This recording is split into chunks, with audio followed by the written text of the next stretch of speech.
Hello hi friends मुझे चिंगड़ी माछ तरकारी बनाऊँगी। आलू को भाजी देती प्याज रसुण अदा लंका सरिष जीरा सब दे देती ये चिंगड़ी माछ। प्रथम हूँ तेल कड़े बसई देती मु तेल ढाली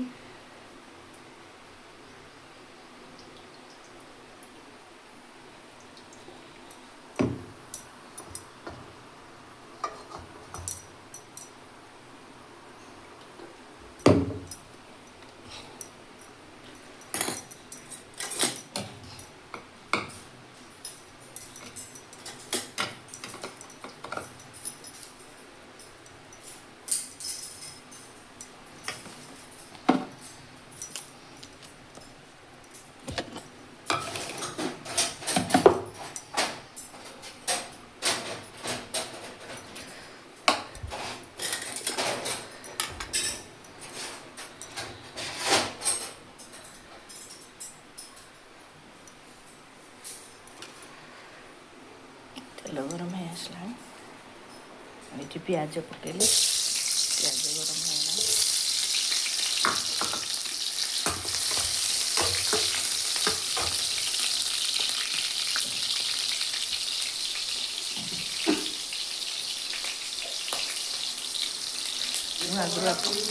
हाँ मुझे तो आपण मानक कही पियाज लुण पकईदे शीघ्र नाल हो तेणुकर मुझे पियाज लुण पकईदी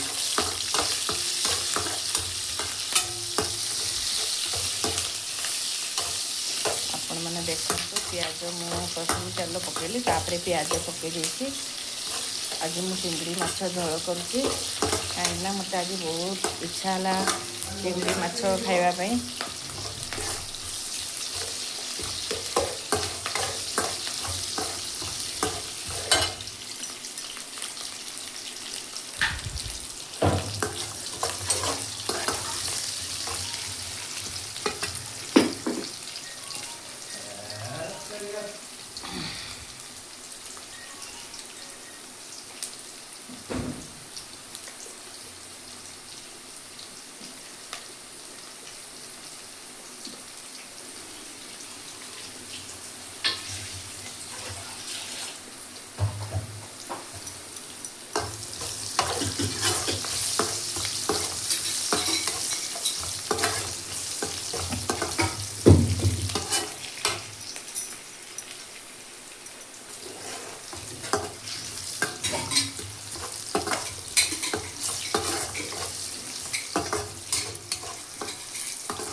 प्याज लाल हो आसला मुझे सोरिष जीरा कंचा लंका रसुण प्याज अदा सब पेस्ट कर देती आपण मैंने देखते मो चिंगड़ी माछ झोल बनाई कम सोरिष देती जीरा टी दे देती कहीं चिंगड़ी माछ टे सोरिष पड़े आउे टेस्ट लगे आप तो प्याज लुण दे देती आपण मैंने देखते मो वीडियोटा को मु चिंगड़ी माछ झोल बनाऊँगी। से कहला तो गोटे मास्टर को ठीक कर देती तो बापा तो मना कला तावन कहले आउथरे नाही देखि देबो कहला हो दे दिन के मु ठीक कर दूछ से सतरे ठीक कर दे लागो हल्दी पके दोछि नाही आउ का गोटे ठीक कर दो दे दिन के कोड़े छ कि तुमे एई के आसले ऑफिस आसले फोन कर दो ना जो सुको आन दो नहीं कि सुको एल्बम डान दो आनी सो दो लिजारो से कहला कोनी अछन के फोन करले तुम पहुंचला मते कह दो चार दो ऑफिस तो हां एल्बम हाउ तो दे दीजिबा पैसा मु देबी प्रा तो से पैसा प्रा मु दे दी कोजी लंका कंचा लंका मु दे दी आउ मु सेते लंका कम देछि कम ହଉ ତାହେଲେ ମୁଁ ତ ପଇସା କିଛି କହିଦେବି। ପଇସା କିଛି କହିବାର ମୁଁ ଦେବି ତ।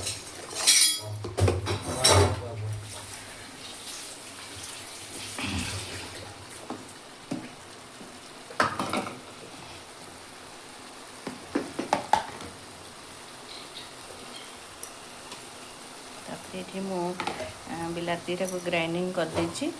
ଗ୍ରାଇଣ୍ଡିଙ୍ଗ କରିଦେଇକି ମୁଁ ଏଠି ଆପଣମାନେ ବହୁତ ଲୋକ ବି କାଟିକି ଦେଇ ଦିଅନ୍ତି, ମୁଁ କିନ୍ତୁ ଗ୍ରାଇଣ୍ଡିଙ୍ଗ କରିକି ଦେଇଛି। ଆଉ ଆପଣମାନେ ବି ଗ୍ରାଇଣ୍ଡିଙ୍ଗ କରିକି ଦିଅନ୍ତୁ, କାହିଁକିନା ଗ୍ରାଇଣ୍ଡିଙ୍ଗ କଲେ ଆହୁରି ଟେଷ୍ଟ ଲାଗେ। ଆଉ କଞ୍ଚା ଲଙ୍କା ଯେକୌଣସି ତରକାରୀରେ ଯଦି ଆପଣମାନେ ପକାଇବେ ମାନେ ବହୁତ ଟେଷ୍ଟ ଆସେ। ମୁଁ ତେଣୁକରି କଞ୍ଚା ଲଙ୍କା ଆଉ ଲଙ୍କାଗୁଣ୍ଡ ଟିକେ କମ୍ ପକାଇବେ, କାହିଁକିନା ଟିକେ କଲର୍ ଆସିବା ପାଇଁ, ଆଉ ଟିକେ କଲର୍ ଆସିବା ପାଇଁ ମୁଁ କରିଦେଉଛି। ଏଇଠି ଦେଖୁନାହାନ୍ତି ଚିଙ୍ଗୁଡ଼ି ମାଛ ଝୋଳ ମୁଁ କରୁଛି।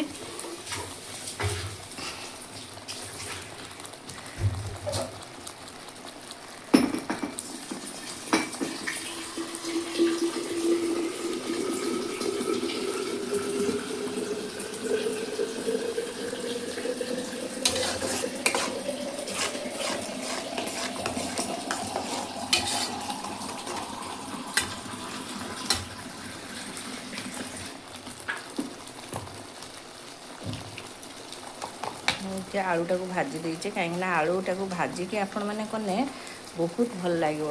ଏମିତି କଞ୍ଚା ଆଳୁ ବି କାଟିକି ପକାଇ ଦେଉଛନ୍ତି, କିନ୍ତୁ ତେଲରେ ଟିକେ ଭାଜିକି ଦେଲେ ଆଉ ଟିକେ ଟେଷ୍ଟ। ଆମେ ଯେତେ ଟେଷ୍ଟ କରିକି ଖାଇବା ପାଟିକି ସେତେ ଭଲ ଲାଗିବ। କାହିଁକିନା ରୋଷେଇଟା ଟିକେ ଭଲ ଭାବରେ କଲେ ଖାଇବାକୁ ଟିକେ ଇଚ୍ଛା ହୁଏ। ତେଣୁ କରିକି ଆପଣମାନେ ଟିକେ ଆଳୁଟାକୁ ବି ଭାଜି ଦେଇଥିବେ। ମୁଁ ଆଳୁକୁ ଭାଜି ଦେଇଛି।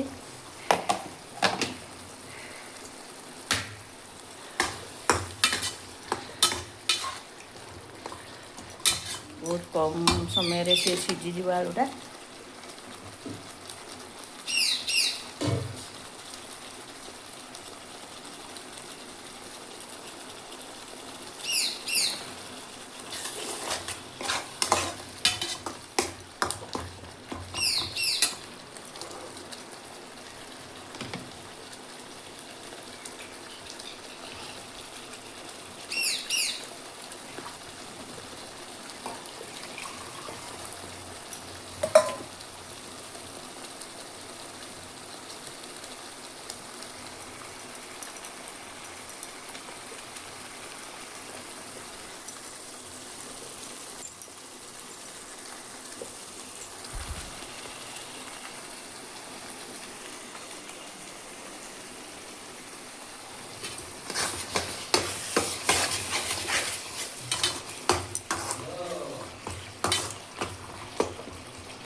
ମସଲା ରେଡ଼ି ହେଇଗଲାଣି।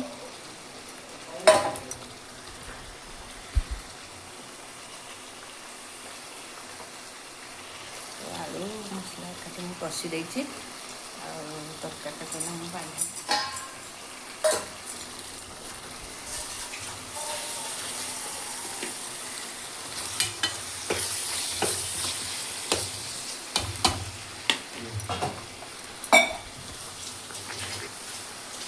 ଆପଣମାନେ ଦେଖନ୍ତୁ ମୋର ଚିଙ୍ଗୁଡ଼ି ମାଛ ଝୋଳ ମସଲାଟା କଷି ହେଇଗଲାଣି। ଏବେ ପାଣି ଢାଳି ଦେଉଛି।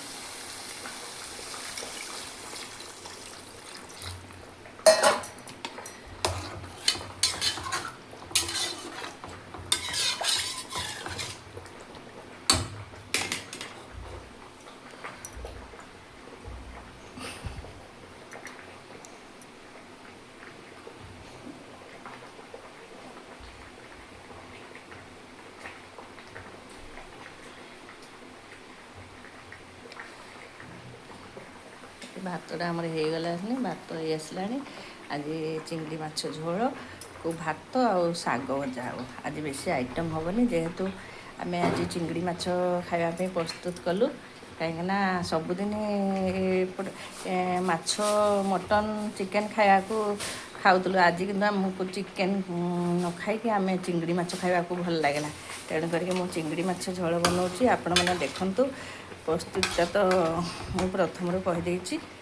ଆଉ ସବୁବେଳେ ଆପଣମାନେ ଯେତେ ବି ମସଲା କରନ୍ତୁ ଆପଣ କଞ୍ଚା ଲଙ୍କା ଦିଅନ୍ତୁ। ଯେକୌଣସି ତରକାରୀରେ କଞ୍ଚା ଲଙ୍କା ଯଦି ଆପଣମାନେ ପକାଇବେ ବହୁତ ଟେଷ୍ଟ ଆସିବ।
ଆସିଲାଣି।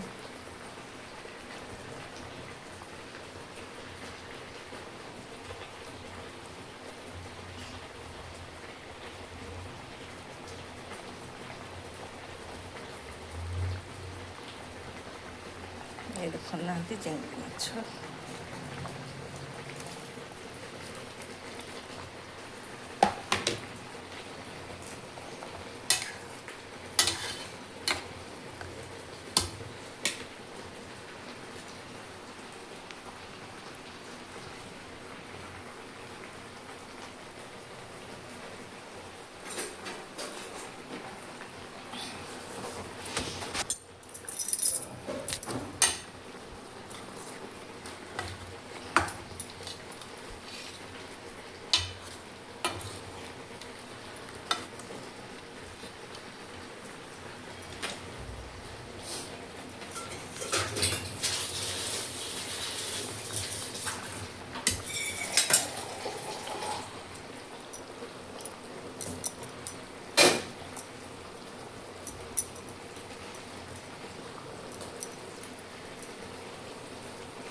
ଚିଙ୍ଗିଡ଼ି ମାଛ ପ୍ରସ୍ତୁତ ହେଇଗଲା।